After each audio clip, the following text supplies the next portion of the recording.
brought to you by Kuku FM. Download the app now.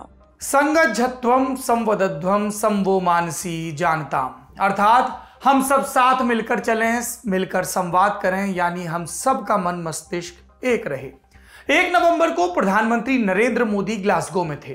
Conference of the parties यानी COP26 में उनका संबोधन था। अपने भाषण की शुरुआत उन्होंने ऋग्वेद के इसी मंत्र से, इसी ऋचा से की। COP26 के बारे में हमने कल के दुनियादारी में विस्तार से बात की थी।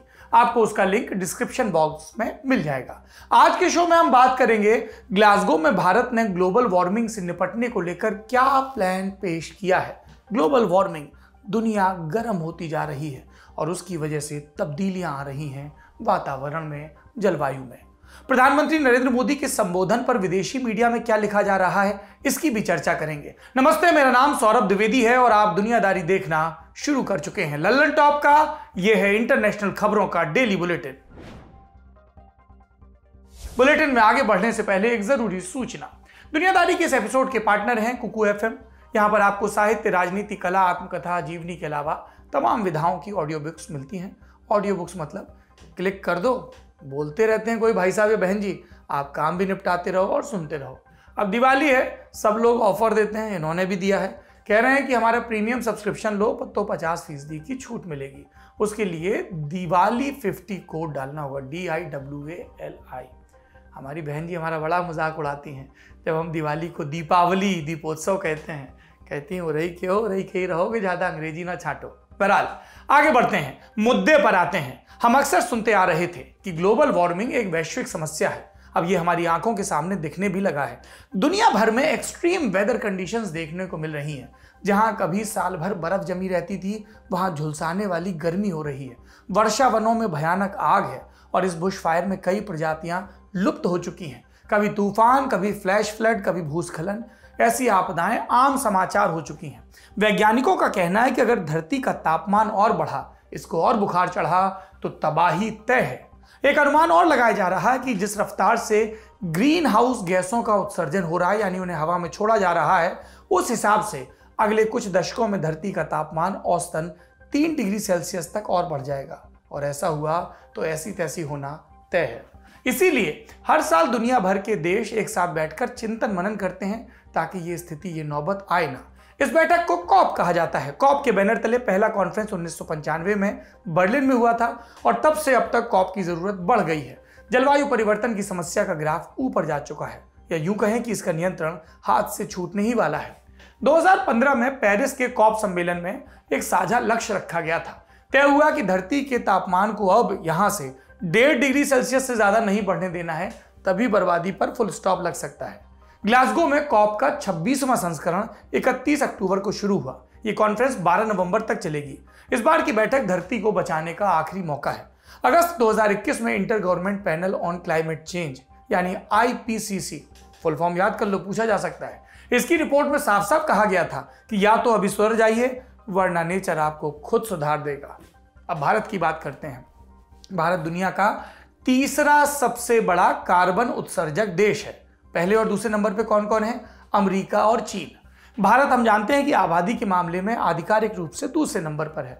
बहुत जल्द चीन को पीछे भी छोड़ सकता है। नए नए शहर विकसित हो रहे हैं, तो जाहिर सी बात है कि हमारी ऊर्जा की जरूरतें भी बढ़ रही हैं।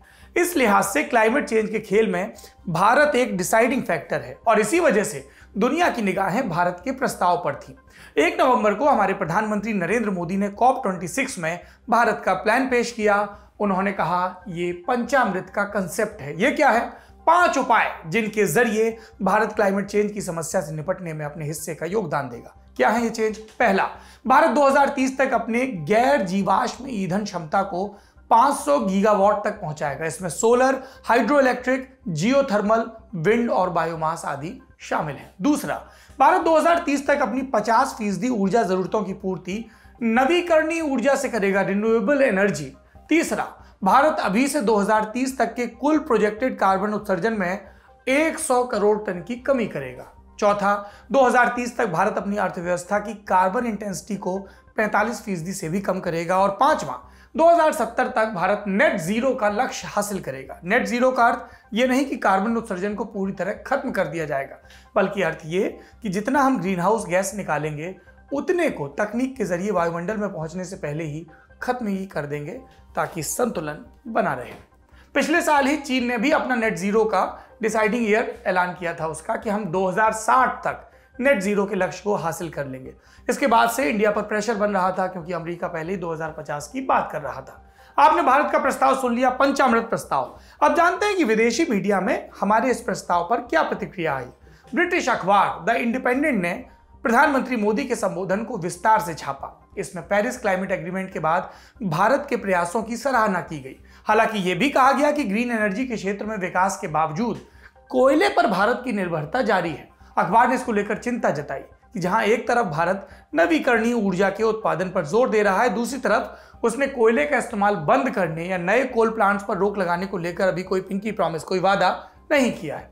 अब अमेरिका की बात करते हैं। इसके अखबार न्यूयॉर्क टाइम्स ने भी भारत के प्रस्ताव को जगह दी है। हालांकि अखबार ने लिखा कि मोदी ने यह नहीं बताया कि भारत का कार्बन उत्सर्जन कब अपने पीक पर पहुंचेगा। उधर टाइम्स ने इस बात पर ध्यान दिलाया कि भारत में दुनिया की 18% आबादी रहती है। इसकी तुलना में भारत सिर्फ 6% कार्बन उत्सर्जन के लिए जिम्मेदार है। न्यूज एजेंसी एसोसिएटेड प्रेस ने अपनी रिपोर्ट में नरेंद्र मोदी के भाषण की अहमियत बताई। मोदी ब्रिक्स देशों से COP26 में शामिल होने वाले इकलौते बड़े नेता हैं। ब्रिक्स में भारत, ब्राजील, चीन, रूस और साउथ अफ्रीका है। ब्रिक्स देश कुल 40% कार्बन उत्सर्जन के लिए जिम्मेदार हैं। बाकी देशों ने सिर्फ अपना डेलीगेशन ग्लासगो भेजा, जबकि भारत से खुद प्रधानमंत्री नरेंद्र मोदी शामिल हुए। ये क्लाइमेट चेंज को लेकर भारत की प्रतिबद्धता को दिखाता है, ऐसा एजेंसी ने रिपोर्ट किया। भारत ने क्लाइमेट चेंज पर एक्शन के लिए विकसित देशों से हर साल $1 ट्रिलियन की मदद भी मांगी है। अखबारों ने इसको भी प्रमुखता से छापा है। 2009 में कोपेनहेगन में हुए COP सम्मेलन में विकसित देशों ने हर साल लगभग 7 लाख करोड़ रुपए की मदद देने की बात कही थी, पर आज तक ये लक्ष्य पूरा नहीं हो पाया। एक नंबर के झुट्टे हैं सब। नई डेडलाइन 2023 की रखी गई है।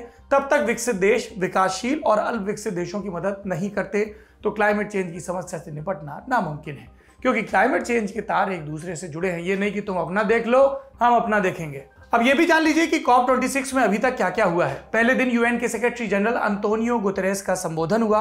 उन्होंने पिछले 30 सालों में पर्यावरण में आए बदलावों की चर्चा की। चेतावनी के लहजे में कहा कि हम अपनी कब्र खुद से खोद रहे हैं। यह भी कहा कि हमारी धरती हमसे कुछ कह रही है, हमें उसे सुनने और उस पर अमल करने की जरूरत है। अमेरिका के राष्ट्रपति जो बाइडेन, उन्होंने अपने भाषण की शुरुआत में माफी मांगी, क्योंकि उनसे पहले वाले अमेरिकी राष्ट्रपति डोनाल्ड ट्रंप ने पेरिस क्लाइमेट एग्रीमेंट से अमेरिका को बाहर निकाल लिया था। बाइडेन ने कहा कि पिछली सरकार की गलती के चलते हम काफी पीछे छूट गए हैं। एक बात तय है, क्लाइमेट चेंज से कोई भी देश नहीं बचेगा, लेकिन सबसे पहली और तेज मार छोटे छोटे द्वीपीय देशों पर पड़ेगी। वैसे देश जो समुद्र तल से कम ऊंचाई पर हैं, उनके डूबने का खतरा अधिक है। इन देशों ने विकसित देशों को लताड़ भी लगाई। मसलन फिजी के प्रधानमंत्री ने कहा कि पूरा मामला आने वाली पीढ़ियों के भविष्य और कॉर्पोरेट ग्रीड, लालच के बीच अटका है। कहा कि तापमान को नियंत्रित करने का लक्ष्य आसानी से पूरा किया जा सकता है, लेकिन हमें इसके लिए हिम्मत दिखानी होगी।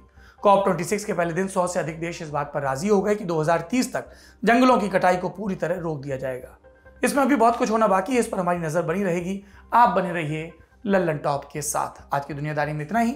अपना और अपनों का ख्याल रखिए। शुक्रिया, शुभ रात्रि।